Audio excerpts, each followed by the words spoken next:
Alright guys, welcome back to the channel. I've been going through my cupboards doing some cleaning and I came across this old kit from Allen, and it's definitely been surpassed by some of the offerings that are out there, like from Dragon and that. Allen is a Russian manufacturer, I believe, and yeah, it's sort of mediocre quality and details, but I'm gonna try working on this just as I got all these model kits and I'm gonna build them. So this is one of them. So yeah, there's only a couple of sprues to this kit, so it'll go together pretty quick.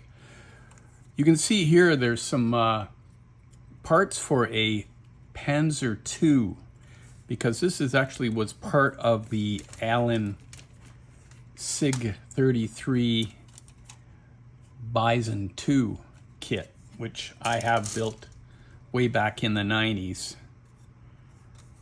So, all right, well, let's take a look at getting this built. I also have this old Edward photo etch set for this kit. How useful it'll be, we'll find out together. All right, step one is taking care of the barrel. Let's take a look.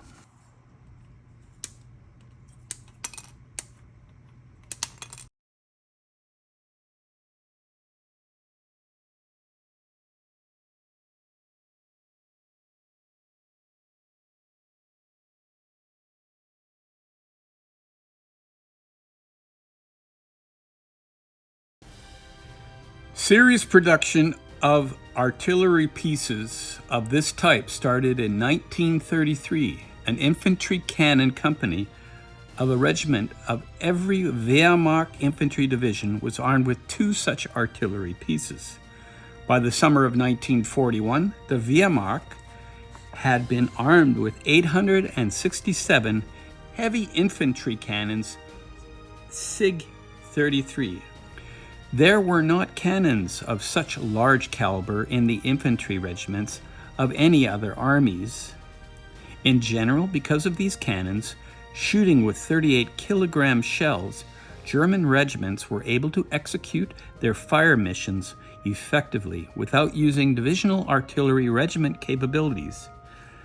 SIG 33 artillery pieces were used for counter-infantry fire, destruction of field fortification, tanks, and armored vehicles.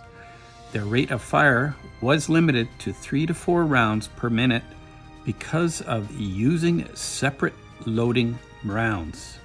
The cannon was transported by 6 horses or by mechanized transport. Moreover, sIG 33 could be mounted on a tank chassis, and this improved its mobility significantly.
Okay, so here's the second one. Let's put this one together.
So now this is a solid piece of steel, these breech blocks. So I'll have to make sure this seam goes away.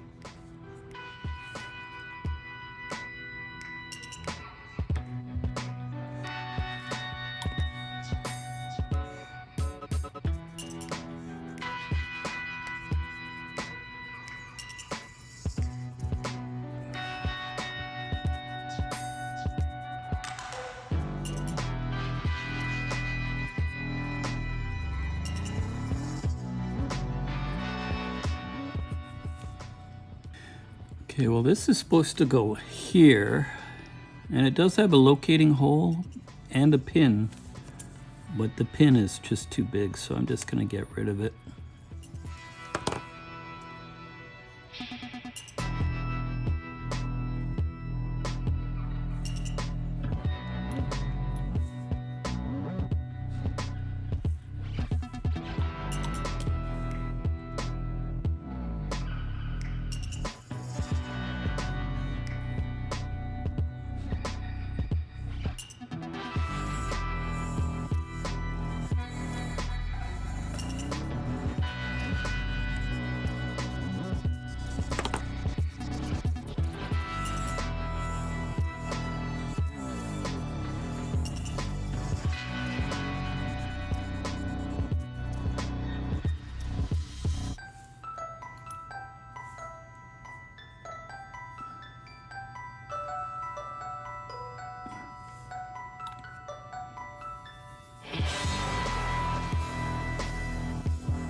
Yeah, I've got to cut these pins off too.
The SIG 33, short for Schweres Infantry Geschütz 33, was a formidable German artillery piece employed in World War II.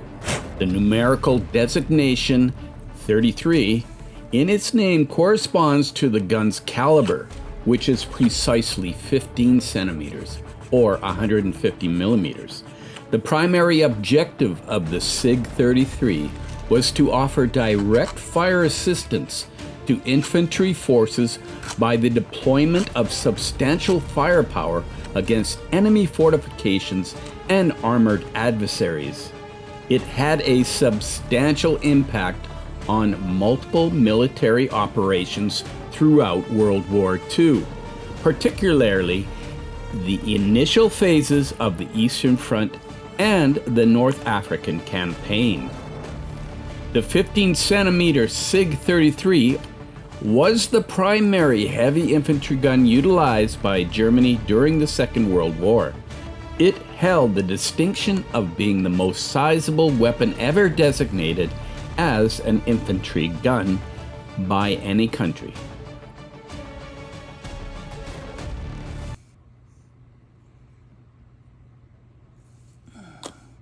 So I'm going to have to add some material to these breech blocks because they're a bit not even.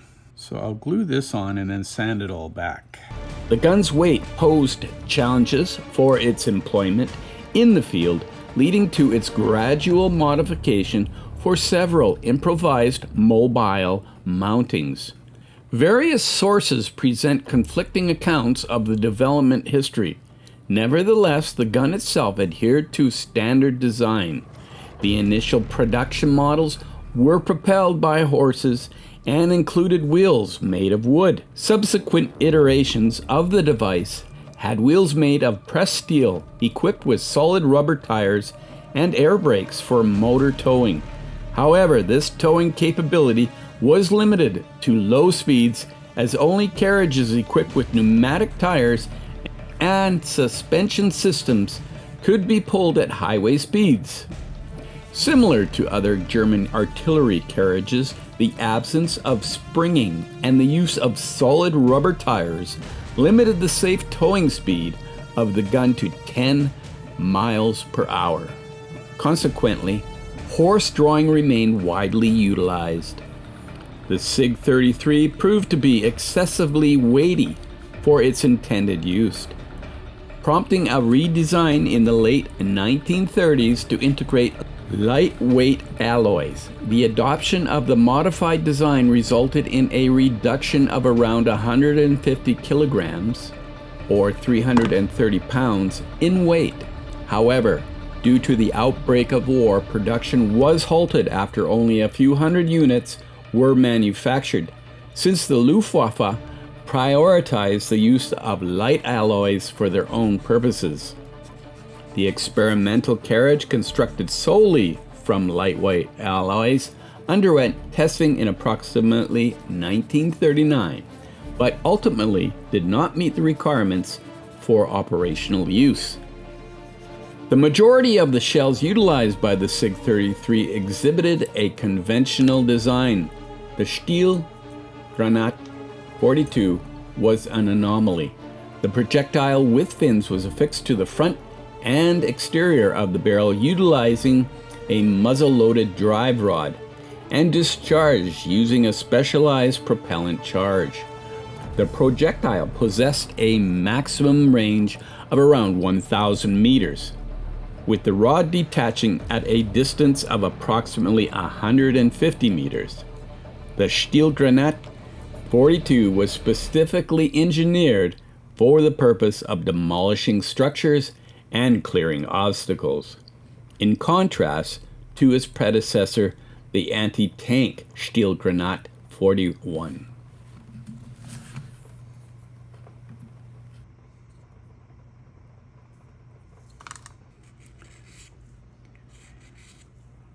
Okay, now I have to use a file to get rid of some of this Tamiya putty. And I'm using a file because it'll give the truest flat shape. Like, it won't round things off. It'll just give a nice flat surface.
Here's this one. I've actually got this one pretty much done. Quite a bit of sanding was required to get this to fit in here.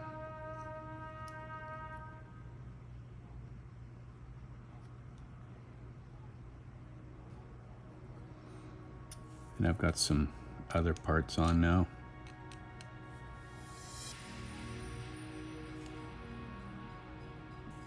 So there's a seam here that I'm going to have to cover up.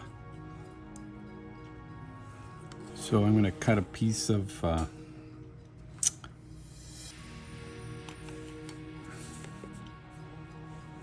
sheet plastic.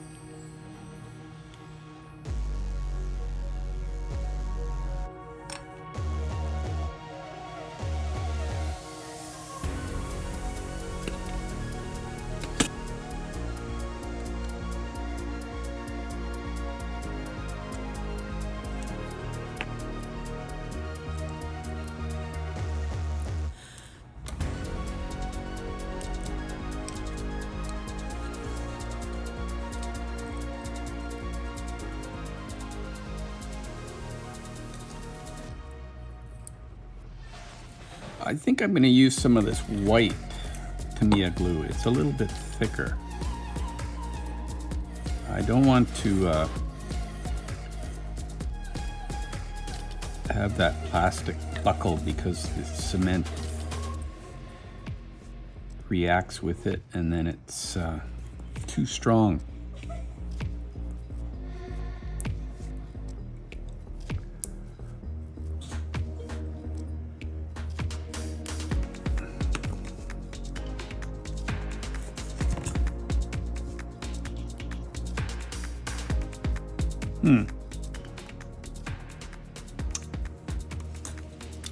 I guess I'm going to have to trim it.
So I do have a few bits of reference for this.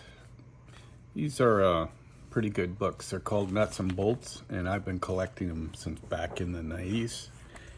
And over the years, they've really made it a lot more detailed than they used to make them when they first came out. But you can see this this gun was used on different mobile mountings.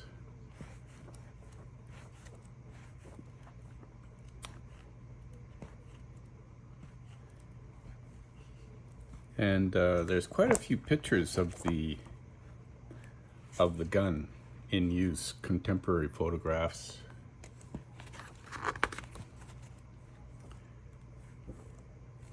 And then there is some detailed shots of a specimen in a museum, and some drawings that are at 1/35 scale. I've actually got some photos I took of this one. This is in coal blends.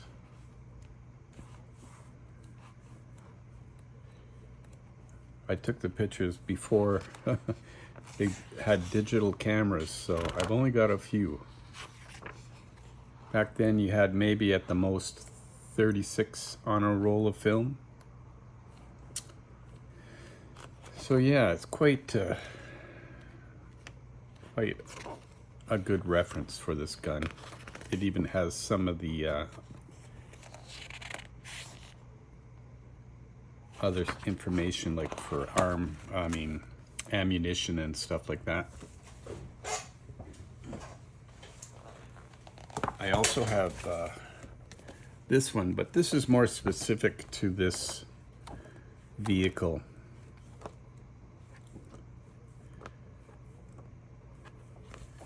That one is about the grille. And then I have this one, ground power, but there's not really that much in here about the gun itself. And then this one is really good. This is from a series of books that came out a long time ago called Waffen Review. And it's actually in German. And it has a lot of good information, although it is in Deutsch.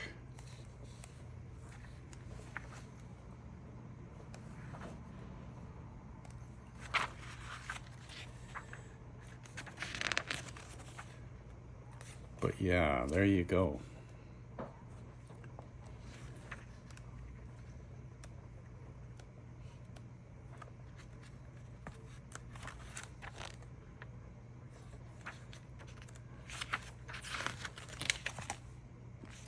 So that's what the SIG stands for. Schweres Infanterie Geschütz 33. Which means heavy. Infantry is pretty obvious, and Geschütz is gun.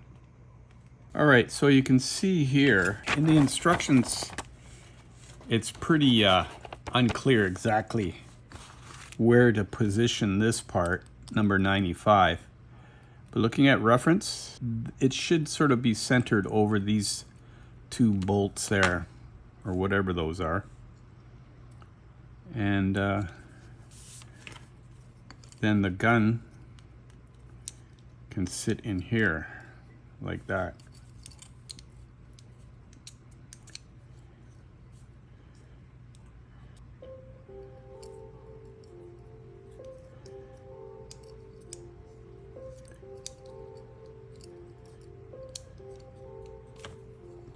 So let's glue that one in place.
Well, I think I have to trim that block back.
I had to add some more putty here in the corner.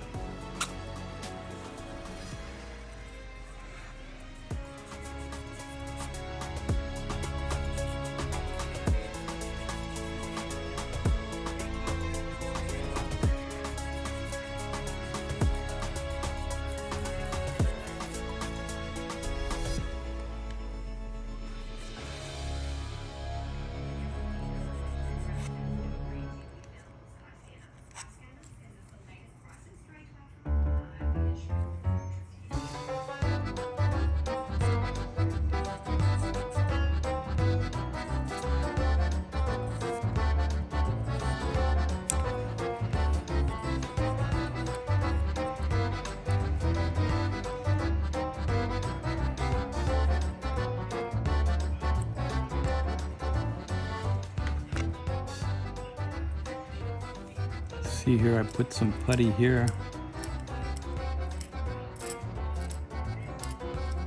So there's some sink marks.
Yeah, this is weird here because there's this, that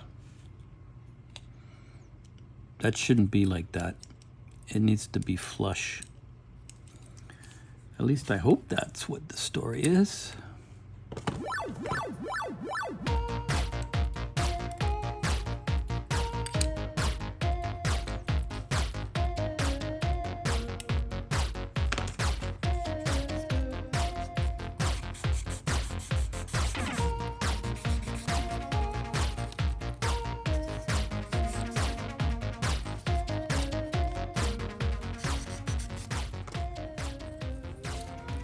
I think that's got to get removed as well.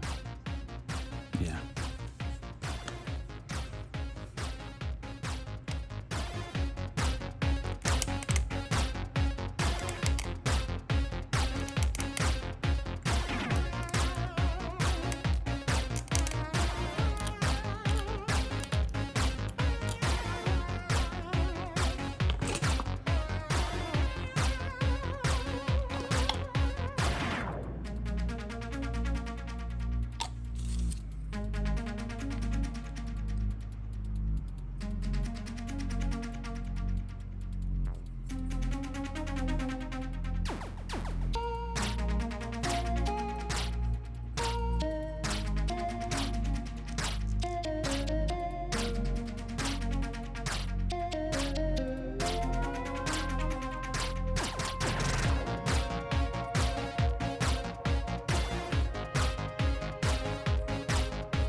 So you can see on this more recent one, or is it an earlier one? I don't know. There's no bump there on this one, so it all fits together a lot better. Cool.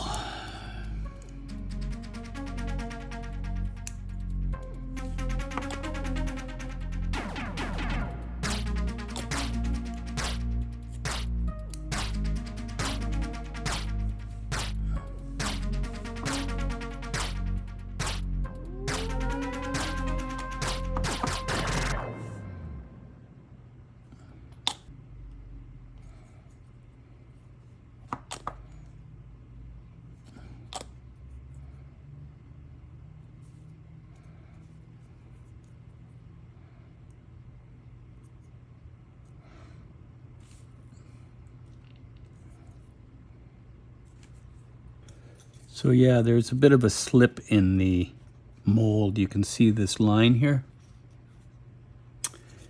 And when you look at this photograph, it should be flat. There's not a like a step there. That's just a screw up from the mold slipping.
So here I am dry fitting,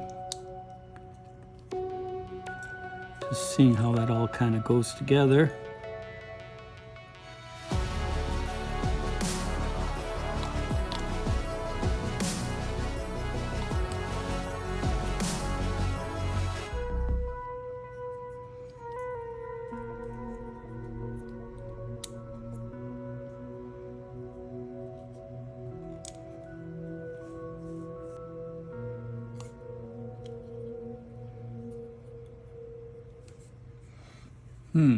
I think I gotta trim this because when I put it in there, it doesn't allow this to sit properly.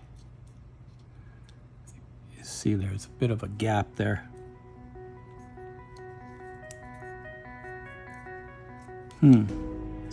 Actually, maybe I'll take it off of there.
Take a look at my strategy here.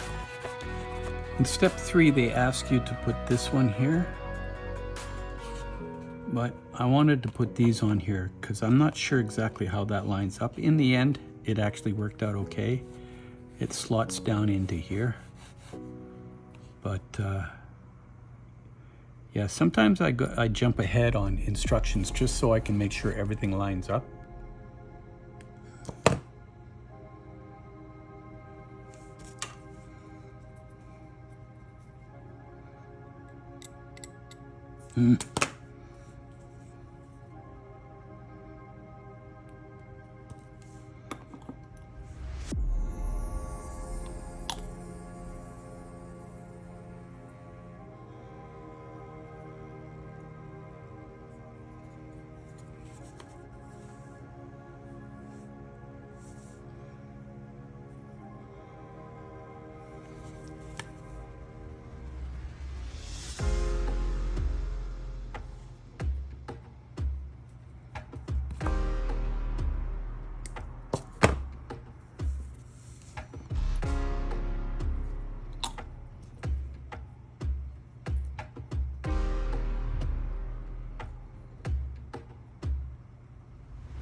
Here we go, I'm dry fitting again here.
Okay, so I think I'm going to use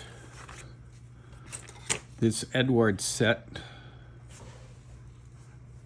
on one of these. It looks like I already used part of it on another build. I don't know. But in any case, I'm going to get part 43 and 24 and put it on the outside of this